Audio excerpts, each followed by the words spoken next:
Eyes on the nor'easter. Let's check in with Evan now. That's right. The storm continues to strengthen off of Cape Cod, and I'm sure everybody feels the effects from that wind that's just been howling. Started early this morning, and it really hasn't let up, and it won't let up very much over the next couple of days, right through the weekend. So take a look at the satellite and radar. You can see the storm system earlier this morning as it was merging off the coast of New England, working its way off towards the east. There's that center of circulation just south of Cape Cod, and those winds wrapping around into it. More like a Category 2, almost a Category 3 hurricane with those winds blowing around it. And you can see on the backside with it pulling in that cold air. We've got the snow from Philadelphia through New York, all through upstate New York and into areas of Vermont. Rain out on the Cape, but again, as the storm continues to strengthen and move off towards the south, we'll see that rain changing over to snow up through areas of Boston as well. But those winds continuing to come in.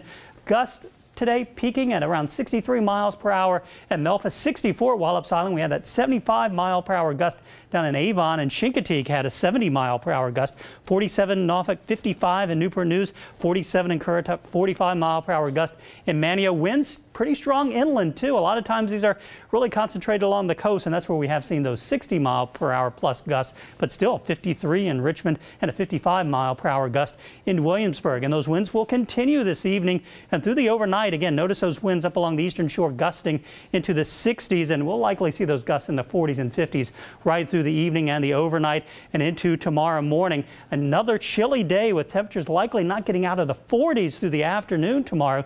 And with those winds, it'll feel even colder than that. A chilly day despite some sunshine. A few more clouds lingering along the coastline, but we'll say partly to mostly sunny through the day tomorrow. But just a blustery day, and the wind still gusting tomorrow evening, tomorrow night, and right into Sunday morning at 7 a.m. Notice those gusts, 29 mile per hour in Newport News, 31 in Elizabeth City, and that takes us to that one city marathon that Jenna was talking about, starting at 7 a.m. on Sunday. Windy and cold, a temperature of 37 degrees, and it's a good thing that you're running south because you'll have those winds to your back, but northerly winds 15 to 25, gusting up to 35.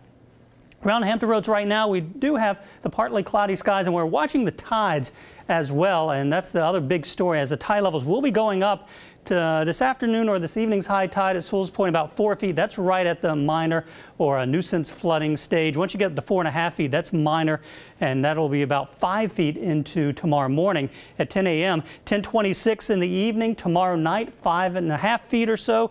Minor tidal flooding, same thing Sunday morning. Taking a look at the Chesapeake Bay Bridge Tunnel, 5.2 tomorrow morning, 5.5 Saturday evening, and Sunday morning coming in at around 9:55 a.m., 5.4 feet. The big story, I think, will be some sound side issues down along the Outer Banks of North Carolina Saturday morning. We're up to almost major stage of flooding.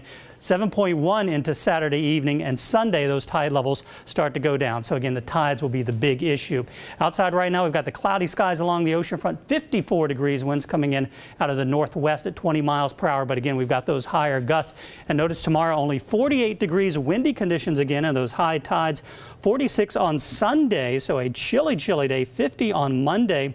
Then scattered showers likely on Tuesday, 55 Wednesday as another front moves through, dropping us to 50 on Thursday and Friday.